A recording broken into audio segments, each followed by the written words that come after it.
മനസ്സ് നന്നാവട്ടെ. എന്തോരം പക്ഷികളാണല്ലേ നമ്മുടെ നാട്ടിലും വീട്ടു പരിസരങ്ങളിലൊക്കെ ഉള്ളത്. നമ്മുടെ നാട് മനോഹരമാക്കുന്നതിലും പ്രകൃതിയുടെ സന്തുലിതാവസ്ഥ നിലനിർത്തുന്നതിലും ഈ പക്ഷികൾക്ക് വളരെയേറെ പ്രാധാന്യമുണ്ട്. എന്നാൽ ഇന്ന് പക്ഷികളെല്ലാം നാശത്തിന്റെ വക്കിലാണുള്ളത്. അതിനു മുന്നോടിയായി കേരളത്തിലെ പ്രധാനപ്പെട്ട പക്ഷികൾ ഏതൊക്കെയെന്ന് നമുക്ക് നോക്കാം. പക്ഷികളുടെ വൈവിധ്യത്തിന് പേരുകേട്ട സംസ്ഥാനമാണ് കേരളം. പശ്ചിമഘട്ടത്തിന്റെ സാമീപ്യവും തട്ടേക്കാട്, കുമരകം തുടങ്ങിയ പക്ഷി സങ്കേതങ്ങളും കേരളത്തെ പക്ഷി നിരീക്ഷകരുടെ സ്വർഗമാക്കി മാറ്റുന്നു. മലമുഴക്കി വേഴാമ്പലാണ് കേരളത്തിൻ്റെ സംസ്ഥാന പക്ഷി. മയിൽ, മീൻകൊത്തി, തത്ത, മരംകൊത്തി എന്നിവയ്ക്ക് പുറമെ ശൈത്യകാലത്ത് വിരുന്നെത്തുന്ന ദേശാടന പക്ഷികളും കേരളത്തിൻ്റെ പ്രകൃതി ഭംഗി വർദ്ധിപ്പിക്കുന്നു. കേരളീയ പ്രകൃതിയുടെ സന്തുലിതാവസ്ഥ നിലനിർത്തുന്നതിലും ഈ പക്ഷികൾക്ക് ചെറുതല്ലാത്ത പങ്കുണ്ട്. ഈ മരംകൊത്തിയില്ലേ, മരംകൊത്തി അത് മരത്തിൽ കൊത്തുന്നത് അതിൻ്റെ വാസസ്ഥലം കണ്ടെത്താനാണ്. എന്നാൽ ഇന്ന് മരംകൊത്തിക്ക് കൊത്താൻ പോലും ഒരു മരവും ഇല്ലാത്ത അവസ്ഥയാണ് നമ്മുടെ നാട്ടിലുള്ളത്. പക്ഷികളുടെ ആവാസ വ്യവസ്ഥയിലേക്കുള്ള മനുഷ്യന്റെ കടന്നുകയറ്റമാണ് ഇന്ന് പക്ഷികൾ നേരിടുന്ന ഏറ്റവും വലിയ പ്രശ്നം. കേരളത്തിൻ്റെ സമ്പന്നമായ ജൈവ വൈവിധ്യത്തിൻ്റെ പ്രധാന ഭാഗമാണ് പക്ഷികൾ. എന്നാൽ ഇന്ന് മനുഷ്യൻ്റെ ഇടപെടലുകൾ മൂലം പക്ഷികളുടെ ആവാസ വ്യവസ്ഥ വലിയ ഭീഷണി നേരിടുന്നു. വയലുകളും തണ്ണീർത്തടങ്ങളും നികത്തുന്നതും വനനശീകരണവും പക്ഷികൾക്ക് കൂടുകൂട്ടാനും ഇര തേടാനുമുള്ള സ്ഥലം ഇല്ലാതാക്കുന്നു.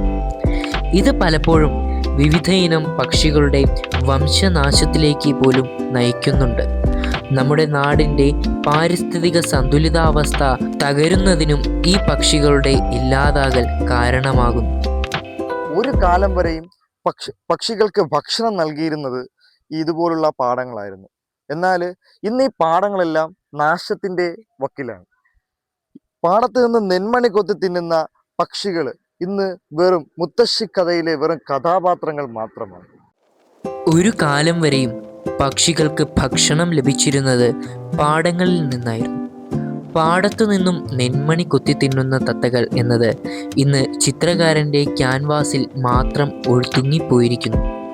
ഭക്ഷ്യവിളകളിൽ നിന്നും നാണ്യവിളകളിലേക്കുള്ള കൃഷിയുടെ പരിവർത്തനം ഇവയുടെ ഭക്ഷണ ലഭ്യതയെ സാരമായി ബാധിച്ചിട്ടുണ്ട്. ഭക്ഷണത്തിൻ്റെ ലഭ്യതക്കുറവ് മൂലം കൂട്ടമായി ചത്തൊടുങ്ങുന്ന പക്ഷികൾ ഇന്ന് ഒരു സ്ഥിരം കാഴ്ചയാണ്. ഇവയുടെ ഈ ഇല്ലാതാകലിനു പിന്നിൽ മനുഷ്യൻ്റെ നാണ്യവിളകളിലേക്കുള്ള കൃഷിയുടെ മാറ്റം വലിയ പങ്കു വഹിച്ചിട്ടുണ്ട്.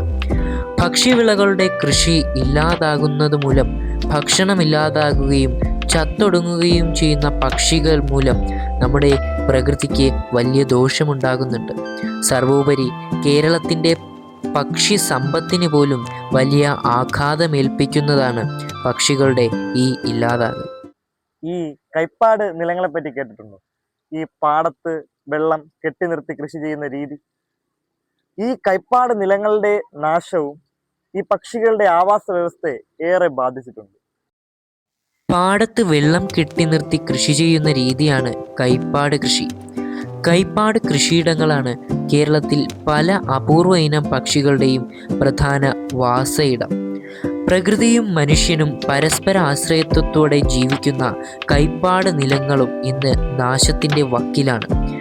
വിവിധങ്ങളായിട്ടുള്ള പക്ഷികൾക്ക് അവയ്ക്കു വേണ്ട ഭക്ഷണവും വാസയിടവും നൽകുവാൻ കൈപ്പാട് കൃഷിസ്ഥലങ്ങൾക്ക് ആകുന്നുണ്ട്. ശൈത്യകാലത്ത് കേരളത്തിലേക്ക് വിരുന്നെത്തുന്ന വിവിധങ്ങളായിട്ടുള്ള ദേശാടന പക്ഷികളും ഈ കൈപ്പാട് നിലങ്ങളെ വലിയ തോതിൽ ആശ്രയിക്കുന്നുണ്ട്. എന്നാൽ നിർഭാഗ്യവശാൽ ഇന്ന് അപൂർവമായി മാത്രമേ കേരളത്തിൽ കൈപ്പാട് കൃഷിയിടങ്ങൾ കാണാറുള്ളൂ. കൈപ്പാട് കൃഷിയിടങ്ങളുടെ ഇല്ലാതാകലും പക്ഷികളുടെ സാധാരണ ജീവിതത്തെ സാരമായി ബാധിക്കുന്നു. പ്രകൃതിയുടെ വരദാനമാണ് പക്ഷികൾ.